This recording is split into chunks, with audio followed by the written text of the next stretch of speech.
Did you know that Martin guitars were founded in 1833, which is just absolutely wild. We're going on almost 200 years of Martin guitars.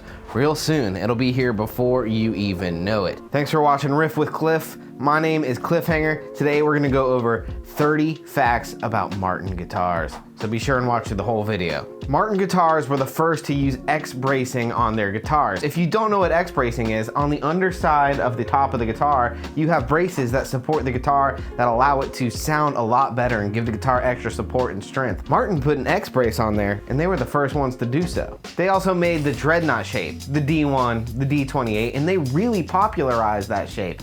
If you didn't know, they actually named the dreadnought shape after a British battleship, which is a dreadnought. If you're an acoustic player but have somehow never played a dreadnought before, be sure and try one out.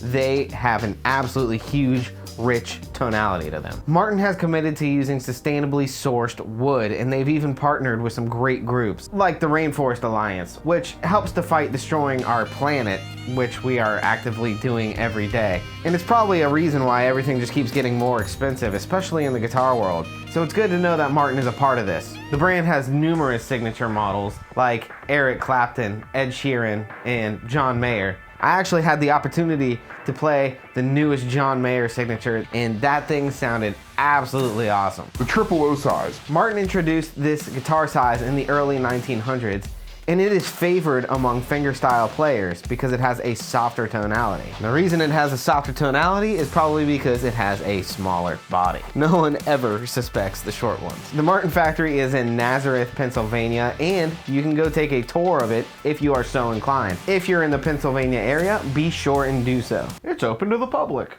It's open to the public. I would even consider it historic at this point, considering that they've been here since 1833. But they have had over 150 years of innovation. They are constantly improving their design, even today, coming out with some really unique models like the SC13 and other really cool ones. They are really good at introducing new technologies and new styles while maintaining that kind of classic craftsmanship and classic excellent tonality. Martin guitars have appeared in many TV shows and many movies, and they're often associated with iconic musicians. But did you know that a vintage museum quality Martin was actually smashed in the movie The Hateful Eight?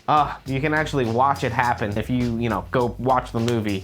I don't want to spoil anything, but a really expensive Martin gets smashed. But back to the craftsmanship. Martin guitars are often known for their distinctive rosette design, and they often feature really intricate and beautiful inlay work.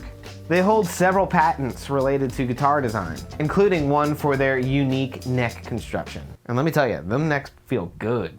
Martin also has a custom shop, which allows people to make their own custom designs. Although, let me just tell you right now, they're extremely expensive. But you could do it if you wanted. That being said, Martin guitars offer really high quality materials. They use premium woods like spruce and Indian rosewood and mahogany, which are just rich, toneful sounding woods and are absolutely beautiful, especially if you like wood grain on your guitar, the look of wood grain.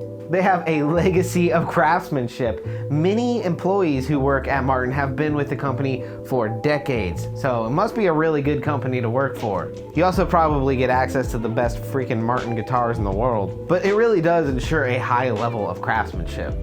Now at the factory, there is also a Martin Guitars Museum. The museum showcases a rich history of the company, going over many of the different guitars and many of the different traditions and craftsmanship levels at the factory. Really showcases the evolution of Martin guitars, and one day I hope to go visit the factory. They also feature extensive repair and maintenance services. This helps keep their guitars in top pristine condition. A couple of years ago, Martin kept having this issue where the binding was popping off. Luckily, they have totally nipped that in the bud. I haven't seen that happen in a while, but sometimes they would recommend sending the guitars back to be repaired, and then they would come back, good as new. But geez, what a problem there for a minute. I'm glad they got that worked out because these guitars are absolutely awesome. And even though Martin are primarily known for their acoustic instruments, did you know that Martin actually made a very limited run of electric guitars? These guitars are called the GT70 and the GT75. They're like a hollow body design. And after reading a little bit, it looks like there were approximately 700 to 750 made. Kind of cool. You can actually find them on Reverb. But today, Martin Guitars still remains a family business after all of these years. The descendants of the founder are still involved in daily operations over at the Martin factory, which is really cool. That's awesome. That must be such an honor for them. They are a privately held company, meaning that you can't buy stocks or you can't buy shares in the company, but that would be amazing if you could. Specific financial details for this reason are often not publicly disclosed, but we can only assume that Martin Guitars are doing pretty well if they've been around for this long. At least they're worth something, you know what I mean? They have a great pricing strategy, with some guitars being offered at sub $1,000 and some guitars going to over $10,000 for you high rollers out there. Especially some of those custom high-end builds. Good Lord, they're expensive. Hold up, if you're liking this video, do me a favor, be sure to like and subscribe to my channel. I would appreciate that so much. As a bonus, here's a quick shot of my rock and roll dog. Appreciate you watching. Thanks. Back to the video. The Martin D28, especially the pre-war models, they can go for stupid money. They could fetch prices between $20,000 and $50,000, likely to go up even more as time continues to go on because, well, you know, they're not making any more of the pre-war models. That's history, baby. Of course, this all depends on condition and can you find one, you know?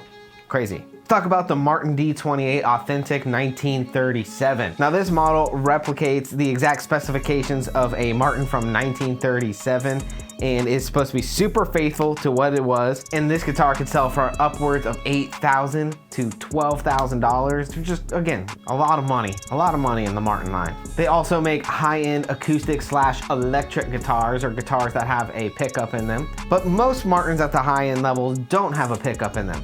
These guitars feature exotic woods, really nice looking guitars. They really command high prices, sometimes exceeding $15,000. That's a lot of money, man. Now let's talk about the herringbone pattern. Now, this was an iconic inlay on Martin guitars, but did you know that it was actually inspired by early 20th century rugs and carpets? Which kind of makes sense because if you look at some of those old rugs and carpets, they have like really cool intricate designs. I love those too. I should start collecting those too and deck out my little home studio with them. The Martin baritone guitar. In the 1930s, Martin started to create a baritone guitar. These, of course, are tuned lower than a standard guitar. I think the tuning on the E strings are actually B and B, but this model really helped shape the tone of different guitar genres like Hawaiian music or even spaghetti western. And good Lord, I have to get a baritone one day. I want to play one so bad. They're really cool if you've never heard one. Martin's design for the guitar influenced the construction of banjos in the late 19th century. Many banjos adopted similar techniques when, you know, making their own instruments. Martin also owned another company called Sigma Guitars. These were import level guitars that were a little bit cheaper. If you didn't want to shell out the money to buy a Martin, for instance, you could get a Sigma guitar. These guitars had more affordable pricing and had a ton of similarities to high-end Martin guitars, but they were discontinued by the company in 2007. Now let's talk about the Martin style. The design style of this guitar, the headstock, the rosette shape, the dreadnought shape, they have become so iconic in the world of guitars that they've kind of set a standard for many companies moving forward. And it's true, you see that pretty much everywhere you go. Standard guitar aesthetics, all done by Martin. And on the electric side, I would say highly done by Fender and Gibson.